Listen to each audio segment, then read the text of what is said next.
Boss ನೋಡ್ತೀರಾ sir? ನೋಡ್ತೀವಿ madam. Big boss ಒಳಗಡೆ ಯಾರು ಇಷ್ಟ ಆಗ್ತಾರೆ? ಎಲ್ಲರೂ ಇಷ್ಟ ಆಗ್ತಾರೆ ಮೇಡಮ್, ಎಲ್ಲರೂ ಇಷ್ಟ ಆಗ್ತಾರೆ. ಇವಾಗ ಉಳಿದಿರೋದು 6 ಜನ. 6 ಜನದಲ್ಲಿ ಎಲ್ಲರೂ ಆಡ್ಕೊಂಡು ಬಂದಿದ್ದಾರೆ, ಇಲ್ಲಿವರೆಗೂ ಬಂದಿದ್ದಾರೆ, ಚೆನ್ನಾಗಿ ಆಡ್ಕೊಂಡು ಬಂದಿದ್ದಾರೆ ಮೇಡಮ್. ಇಷ್ಟ ಆಗೋದು ಎಲ್ಲರೂ ಆದ್ರು, ಬಟ್ ವಿನ್ ಆಗೋರು ಒಬ್ರು, ಅಶ್ವಿನಿ ಅವರು ಮೇಡಮ್. ಅಶ್ವಿನಿ ಅವ್ರು. ಏನಕ್ಕೆ? ತುಂಬ ಗಟ್ಟಿಗೀತಿ. ಮೊನ್ನೆಲ್ಲ ಟಾಸ್ ಎಲ್ಲ ನೋಡಿದ್ರಲ್ಲ, ಸೂಪರಾಗಿ ಆಡ್ಕೊಂಡು ಬಂದಿದ್ದಾರೆ ಮೇಡಮ್. ಅವರು ಧ್ರುವ ಅಂತವರು ತುಂಬ ಚೆನ್ನಾಗಿ ಆಡಿದ್ದಾರೆ. ಈಗ ಪ್ರತಿ ಬಾರಿನೂ ನಾವು ಕೇಳಿದಾಗ ಅಥವಾ ಸೋಷಿಯಲ್ ಮೀಡಿಯಾಗಳಲ್ಲಿ ಗಿಲ್ಲಿಯವರಿಗಿರುವಂಥ ಫ್ಯಾನ್ ಪೇಜಸ್ ಜಾಸ್ತಿ ಆಗ್ತಾನೆ ಹೋಗ್ತದೆ. ಸೊ ಎಲ್ಲರೂ ಹೇಳ್ತಿದ್ದಾರೆ ಗಿಲ್ಲಿಯವರೇ ಈ ಸಲ ವಿನ್ ಆಗೋದು. ಮೇಡಮ್ ಬರೀ ಓಟ್ ಹಾಕಿದ್ರೆ ಇಲ್ಲ ಮೇಡಮ್. ಬಿಗ್ ಬಾಸ್ ಅನ್ನೋದು ವ್ಯಕ್ತಿತ್ವ ಆಟ. ಕಾಮಿಡಿ ಮಾಡೋಕ್ಕೆ ಕಾಮಿಡಿ ಪ್ರೋಗ್ರಾಮ್ ಇರ್ತದೆ. ಇದು ಎಲ್ಲ ರೀತಿಯೂ ಮಿಕ್ಸ್ ಇರಬೇಕು. ಬರೀ ಕಾಮಿಡಿ ಮಾಡ್ಕೊಂಡು ಬಂದ್ರೆ ಅವರು ಆಡ್ಕೊಂಡು ಬಂದಿದ್ದಾರೆ, ಆದರೆ ಕಾಮಿಡಿನೇ ಆಡ್ಕೊಂಡು ಗೆಲ್ಲಕ್ಕಾಗಲ್ಲ ಮೇಡಮ್. ಇವಾಗ ಮನೆಯಿಂದ ಹೊರಗಡೆ ಯಾರಾದರೂ ಬಂದರೆ ಯಾರು ಬರ್ಬೇಕನ್ಸುತ್ತೆ? ಮೋಸ್ಟ್ಲಿ ಕಾವ್ಯ ಬರ್ಬೋದು ಮೇಡಮ್. ಕಾವ್ಯ ಯಾಕೆ ಬರ್ಬೇಕು? ಏನು ಆಟ ಆಡಿದ್ದಾರೆ ಮೇಡಮ್ ಅವರು. ಪಾಪ ಗಿಲ್ಲಿ ಸಪೋರ್ಟ್ ಮಾಡ್ಕೊಂಡು ತಳ್ಕೊಂಡು ಬಂದಿದ್ದಾನೆ ಅಷ್ಟೇ. ಅಶ್ವಿನಿ ಅವರಾದರೆ ಆಟ ಆಡಿ ವಿನ್ ಮಾಡಿ ಗೆದ್ದಿದ್ದಾರೆ.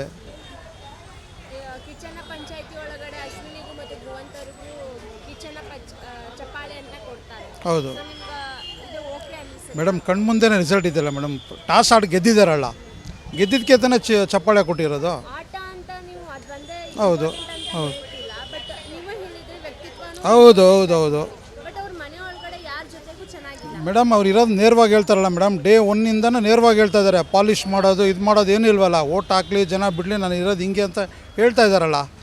ಬಟ್ ಮಾತಾಡೋ ಬರದಲ್ಲಿ ಏನೂ ಮಾತಾಡ್ತಿದ್ರು. ಅದೇ ಮೇಡಮ್, ಅದೇ ವ್ಯಕ್ತಿತ್ವ. ಅದನ್ನು ತಿದ್ಕೊಂಡು ಹೋಗೋದು ತಾನೆ ಬಿಗ್ ಬಾಸು.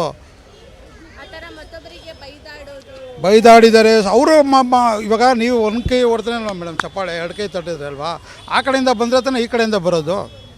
ಈಗ ಅವ್ರು ಆಡಿದಾಗಲೂ ಉತ್ತಮ ಕೊಟ್ಟವ್ರೆ, ಹಂಗೆ ಯಾಕೆ ಅವ್ರನ್ನ ಕೇಳೋದಿಲ್ಲ? ಅವ್ರಿಗೆ ಯಾಕೆ ಕೊಟ್ಟರು ಅಂತ ಇವ್ರಿಬ್ರು ಕೊಡೋದನ್ನ ಮಾತ್ರ ಪೋಟ್ರಿ ಮಾಡ್ತಾರಲ್ಲ, ಯಾಕೆ ಅಲ್ವಾ? ಇವಾಗ ಕಣ್ಮುಂದೆ ಇದೆ ರಿಸಲ್ಟು. ಗೇಮಲ್ಲಿ ಇವರು ಯಾರವರು ರಘು ಅವರು ಅಷ್ಟು ಟಫು ಕ್ಯಾಂಡಿಡೇಟು. ಅವ್ರ ಕೈಲೇ ಆಗದಿರೋದನ್ನ ಅಶ್ವಿನಿ ಅವರು ಗೆದ್ದಿದ್ದಾರೆ ಅಂದರೆ ಗ್ರೇಟ್ ಅಲ್ವಾ ಮೇಡಮ್? ಒಂದು ಲೇಡಿಯಾಗಿ, ಒಂದು ಮಗು ತಾಯಿಯಾಗಿ ಅವ್ರು 40+ ಆಗಿರ್ಬೋದು. ಎಷ್ಟು ಆಟ ಕಣ್ಮುಂದೆ ಕಾಣಿಸ್ತದೆ. ಅವರು ಕೊಟ್ಟಿರೋದ್ರಲ್ಲಿ ಏನು ತಪ್ಪಿಲ್ಲ ಮೇಡಮ್. ಮೋಸ್ಟ್ಲಿ ಅವರೇ ವಿನ್ ಆಗ್ಬೋದು ಮೇಡಮ್, ಅಶ್ವಿನಿ ಅವರೇ. ನಿಮ್ಮ ಪ್ರಕಾರ ಅಶ್ವಿನಿ? ಖಂಡಿತ madam. Okay sir, thank you. ಯಾಕಂದರೆ ಡೇ ಒನ್ನಿಂದ ಅವರು ಅದೇ ರೀತಿ ಆಡ್ಕೊಂಡು ಬರ್ತಾಯಿದ್ದಾರೆ. ಅದರಲ್ಲಿ ಏನು ತಪ್ಪಿಲ್ಲ ಮೇಡಮ್. Thank you.